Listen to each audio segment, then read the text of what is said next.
What's going on, people? We are Tottenham TV, back here for another episode of the 5 Takeaways, where we're going to take a look at the Marseille 2-0 win in our first Champions League game in the group stages and see what we can take away from the game. And first and foremost, the first takeaway will be quality RICHARLISON. Yeah, and he obviously made his Champions League debut yesterday, and what a moment it was, getting a brace on the day. It was very emotional during the game. Obviously, it meant a lot to him. He saw him go over to his family after the game. But apart from scoring a brace, he obviously had one key pass. He made one tackle. He had 4 shots, second only to Kane.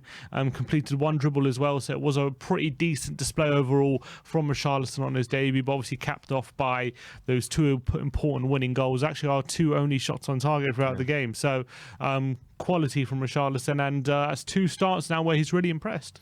Yeah, and you saw everything came out after the game, as like you said, when he went over to his family, and it's exactly what he deserved as well, is because ever since he stepped foot in Tottenham, every moment he's had, he's grabbed with both hands, and he's looked really, really good, and the fan base has taken to him straight away, and that's exactly what the doctor ordered yesterday. He's done everything before the game yesterday. He had done everything but score, and now he scored 2 winning goals in the Champions League for us, where we really needed it. So big up RICHARLISON.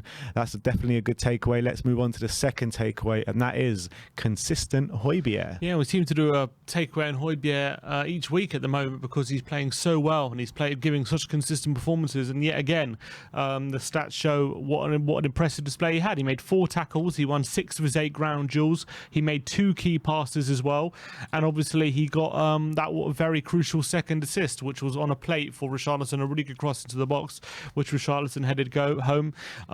In terms of offensive contributions now, that's 2 goals and 1 assist for the start of the season, which is pretty decent for a midfielder like Hojbjerg, and he's starting to contribute a bit more regularly going forward as well, which is something that he probably doesn't get credit for, but it definitely has in his locker. So really promising, and obviously his defensive statistics are as strong as ever, which is really good. It's our consistent Viking warrior, Pierre-Emile Hojbjerg. Like we keep waxing lyrical about him literally every single week, and this week is no different. I haven't seen a consistent player like him for a while that just does it. You just know what you're going to get every time he steps on that football pitch, and it's something that we've been saying for a while in terms of contributing going forward, because we've seen it do him for the national team. We saw him do it for Southampton at times as well, and now he's really starting to contribute goals, assists, key chances as well during a game. So he's getting better and better, I believe. I really believe that. And you know, for such maturity, he's so young compared to how he actually plays, isn't he? Because you think that he'd be like in excess of 30 the way he plays and how mature he is on the pitch. Well, he's still 27. He's not like 27, yeah, I know. Right? Well, isn't he? I thought he was younger. I thought he was like 25. I think we signed 26. him at 25. Okay, fair enough. He still plays older than he feels like. Enough. I mean, he feels like a 30-year-old, you know, in excess of 30. But anyway, no, he's quality. He's absolutely. He doesn't get the credit he deserves, and still doesn't. Yeah, he gets disrespected a lot, and it's definitely not warranted. But let's move on to the third takeaway, and that is sloppy Spurs. Yeah, and for all the obviously possession we had in the second half, we still failed to really create many clear-cut opportunities, and I think a lot of it was to do with how sloppy a lot of our play was in the build-up. And actually yesterday, Spurs players failed to control the ball when trying to regain possession 20 times yesterday, which is more than any other time this season. So that's something that's really got to improve, and why, when we're looking to push on, there's so many times we're failing to gain control of the ball, which is really frustrating. So Conte will probably be frustrated by that, and I think that probably contributed to us not being able to build up the play as much as we like. Yeah, no, it's so frustrating because it happens time and time again.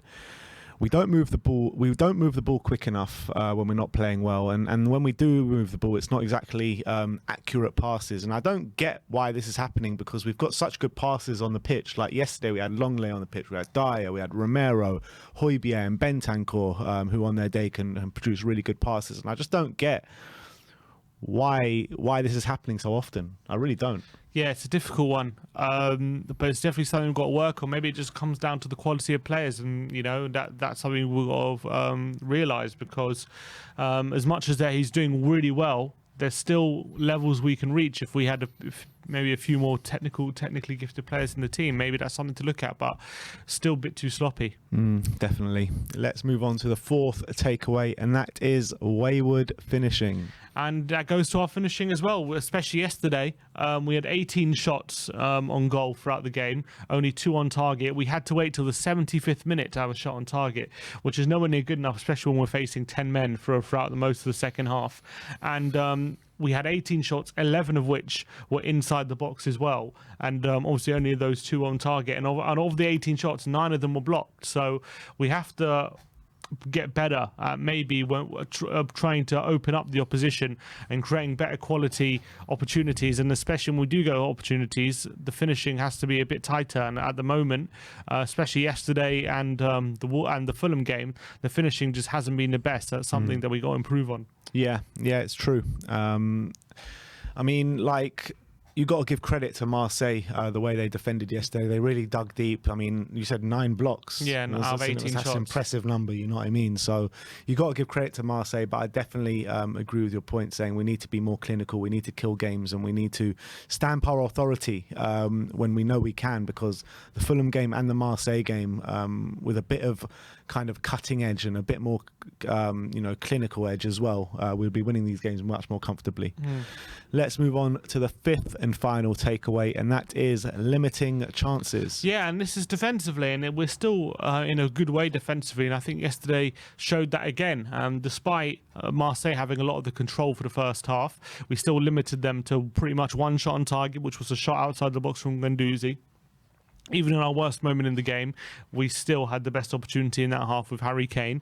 And that goes to a wider picture as well, where despite performances not being fantastic so far this season, we've still only conceded 5 goals in 8 games, and we're still limiting the opposition to few clear-cut chances. And Lloris, despite the fact that the opposition have had a lot of possession, he still hasn't been tested that much, apart from maybe the Chelsea game throughout the season. So defensively, we're definitely doing well, and we're definitely limiting the opposition, making it difficult for them.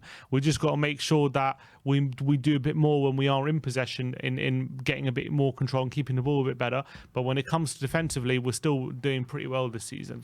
Yeah, and that's something I've noticed pretty much since Conte got to grips with things at Spurs. It's very impressive that if we're not playing well, that we can stay in games and really grind it out, because our defence and our structure is so strong that we're not coming under too much pressure when we don't have control in games. And that proves it by the stats, by the amount of goals we're conceding and the amount of shots on target we're conceding as well.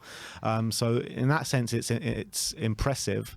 But like you say, I would like to see us get on the ball better and really start playing better football, because if you marry the two together, we could become a really strong force. Yeah, and I think we were that at the back end of last season, and we just need to get a bit. We're not quite hit those levels just yet, despite good results, and hopefully we can get back to there.